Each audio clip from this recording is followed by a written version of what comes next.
আল্লাহুম্মা ইন্না নাসআলুকা মিন ফাদলিক। আসসালামু আলাইকুম হুজুর। ওয়া আলাইকুমুস সালাম। আরে জিম, আমার কাছে কি মনে করে? হুজুর, আপনার কাছে আমার একটা প্রশ্ন ছিল। আমি এই প্রশ্নটা অনেকেই জিজ্ঞাসা করছি, কেউ বলতে পারেনি। আপনি যদি একটু বলতেন। কি এমন প্রশ্ন বলো? ইমাম সাহেব, আমি পুরনো কথা একদম ভুলে যেতে পারি না। কেউ যদি আমার বুকে কষ্ট দেয়, তাহলে সেই রাগটা আমার বুকে গেঁথে থাকে। ইমাম সাহেব, আমার মনটা পাথর হয়ে গেছে। এখান থেকে বের হওয়ার উপায় কি? এটার থেকে বেরোনো অনেক সোজা। তুমি আমার সাথে আসো। হুজুর, আমরা এদিকে কোথায় যাচ্ছি? তোমার প্রশ্নের উত্তর পেতে হলে আসো।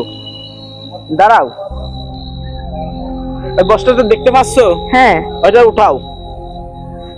কে হুজুর, আমি বস্তা তুলবো কে? তোমার প্রশ্নের উত্তর পেতে হলে তোলো।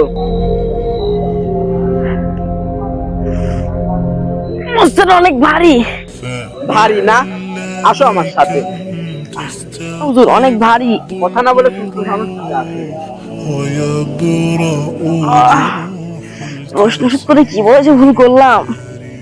হুজুর, অত কথা বলো কেন? চুপচাপ আমার সাথে আসো।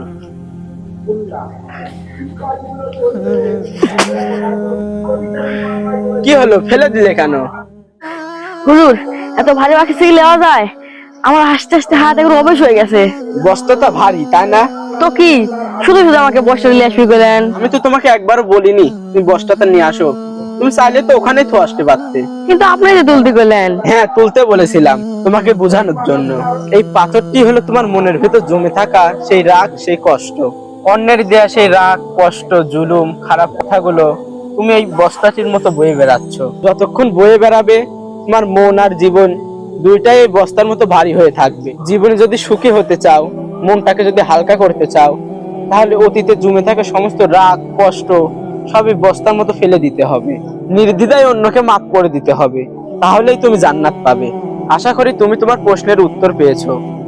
শোনো, একবার মুহাম্মদ সাল্লাল্লাহু আলাইহি ওয়াসাল্লাম পরপর 3 দিন এক সাহাবীকে দেখিয়ে বলেছিলেন, এই সাহাবীটি জান্নাতি। কেন জানো? সেই সাহাবীর কোনো বিশেষ আমল ছিল না, শুধু একটা অভ্যাস ছিল।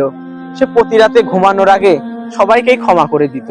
তার অন্তরে হিংসা বা কোনো অহংকার থাকতো না। মাফ করার ক্ষমতা আল্লাহ শুধু তাদেরকেই দেন যাদেরকে তিনি ভালোবাসেন। এবার আমি যাই, ইশারের আজান দিতে হবে। বন্ধুরা, কি সুন্দর ধর্ম পেয়েছি, যেখানে ক্ষমা করলে জান্নাত পাওয়া যায়। ভিডিওটি ভালো লেগে থাকলে এখনই লাইক দিয়ে চ্যানেলটি সাবস্ক্রাইব করো।